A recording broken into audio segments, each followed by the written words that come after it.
આજે દુનિયાભરમાં ભલે અંગ્રેજી ભાષાનું ચલણ હોય, પરંતુ આપણા ભારતીયો માટે હિન્દી ભાષાની જગ્યા બીજી કોઈ ભાષા લઈ શકે નહીં. હિન્દીને રાજ્ય ભાષાનો દરજ્જો 14મી સપ્ટેમ્બર 1949ના રોજ મળ્યો હતો. ત્યારથી દર વર્ષે આ તારીખે હિન્દી દિવસ તરીકે મનાવવામાં આવે છે. અંગ્રેજી, સ્પેનિશ અને મંદારિન બાદ હિન્દી દુનિયામાં સૌથી વધુ બોલાતી અને જાણીતી ભાષા છે. હિન્દી ભાષાનો ઇતિહાસ ઇન્ડો યુરોપિયન ભાષા પરિવારના ઇન્ડો આર્યન શાખાથી છે, જેને દેવાનગરી લિપિમાં ભારતની અધિકૃત ભાષાઓમાં એક સ્વરૂપે લખાયો છે. ત્યારે વિદ્યાર્થીઓ હિન્દી ભાષા વિશે જાગૃત થાય અને તે આ ભાષાનો લખવામાં અને બોલવામાં ઉપયોગ કરે તે હેતુથી ધાંગધ્રાની સ્કૂલમાં હિન્દી દિવસની ઉજવણી કરી હતી. શિક્ષકો દ્વારા વિદ્યાર્થીઓને હિન્દી ભાષા વિશેની સમજણ આપવામાં આવી હતી. સાથે બાળકો પણ હિન્દી ભાષામાં લખતા બોલતા શીખે તે આજના સમયમાં જરૂરી છે, કારણ કે દેશના બીજા રાજ્યોમાં પણ હિન્દી ભાષાનો ઉપયોગ કરવામાં આવી રહ્યો છે. ત્યારે આપણે પણ આપણી રાષ્ટ્રીય ભાષા માટે જાગૃત થવું જોઈએ. ઉલ્લેખનીય છે કે ભારતના રાષ્ટ્રપતિ મહાત્મા ગાંધીએ હિન્દી ભાષાને રાષ્ટ્રભાષા બનાવવા માટે પહેલ કરી હતી. ગાંધીજીએ હિન્દીને જનમાનસની ભાષા ગણાવી હતી. જ્યારે હિન્દી ભાષા દેશની રાષ્ટ્રભાષા તરીકે પસંદ થઈ છે તે સમયે દેશના પહેલા પ્રધાનમંત્રી જવાહરલાલ નહેરુ હતા અને તેમણે કહ્યું હતું કે આ દિવસના મહત્વને જોતા દર વર્ષે 14મી સપ્ટેમ્બરના રોજ હિન્દી દિવસ તરીકે ઉજવણી થાય. ભારતમાં પહેલો હિન્દી દિવસ 14 સપ્ટેમ્બર 1953ના રોજ ઉજવવામાં આવ્યો હતો. ત્યારથી લઈને અત્યાર સુધી 14 સપ્ટેમ્બરના રોજ હિન્દી દિવસ તરીકે ઉજવાય છે. मैं आज आप सबको बताऊं कि हम 14 सितंबर को हिंदी दिवस के रूप में क्यों मनाते हैं. इस 14 सितंबर 1949 के दिन हिंदी दिवस क्यों मनाया जाता है, इसके पीछे एक बहुत बड़ी वजह है.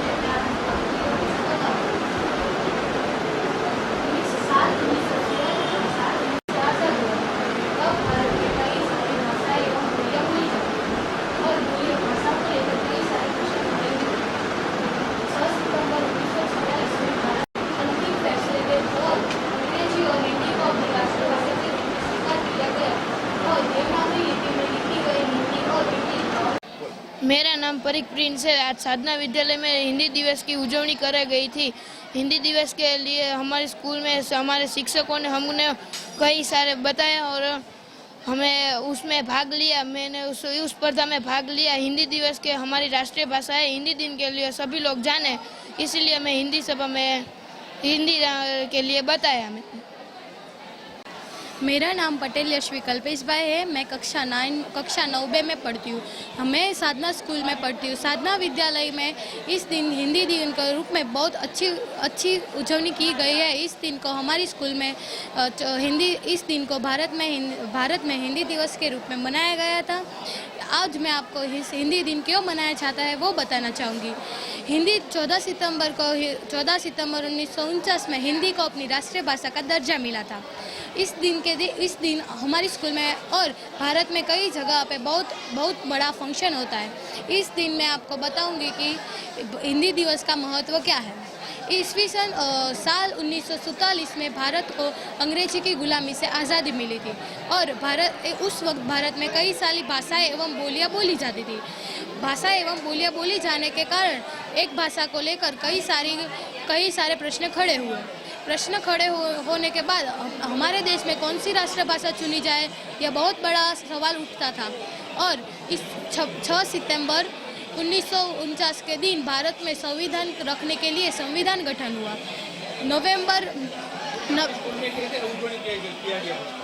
मेरी स्कूल में यह दिन के लिए बहुत बड़ी उजवनी की गई है। हमारे स्कूल में सभी छात्रों को पता चले कि हिंदी दिन क्यों मनाया जाता है, इसके लिए बहुत बड़ा फंक्शन भी रखा गया है। आज 14 सितंबर है। आज हिंदी दिन के रूप में मनाया जाता है। हिंदी दिन यानी कि हमारी राष्ट्रभाषा के रूप में हिंदी को हम उसे दर्जा दिया। 1949 को हमने हिंदी को राष्ट्रभाषा का दर्जा दिया गया था। तो राष्ट्रभाषा के रूप में हिंदी को क्यों पसंद किया गया है? क्योंकि हिंदी हर राज्य में बोली और पढ़ाई जाती है। तो हमारे स्कूल में भी हम बच्चों को हिंदी का ज़्यादा से ज़्यादा वो सीखे और हिंदी का प्रचार हो, ऐसा हम चाहते हैं। तो हम बच्चों को स्कूल में भी हिंदी पे ज़्यादा भार देते हैं और ज़्यादा बच्चे सीखे और अपनी मातृभाषा तो वो गुजराती तो बोलते ही, लेकिन वो हमारी राष्ट्रभाषा के बारे में भी ज़्यादा जाने और बोले और राष्ट्रभाषा का बहुड़ा प्रमाण में प्रभाव पड़े, इसलिए हम राष्ट्रभाषा के रूप में हिंदी को पसंद करते हैं। अलग अलग राज्यों में भी हिंदी भाषा बोली जाती है, तो हमें भी लगता है कि हमें हिंदी को ज़्यादा से ज़्यादा उसका प्रचार करना चाहिए। मैं एक हिंदी की टीचर हूँ, तो मुझे लगता है कि हिंदी में सिखाती हूँ बच्चों को, तो वो भाषा सरलता से सीखे और कई देश दुनिया में कहीं भी जाए तो वो हिंदी सरलता से बोल सके और अपने देश का नाम हिंदी के रूप में आगे लाए।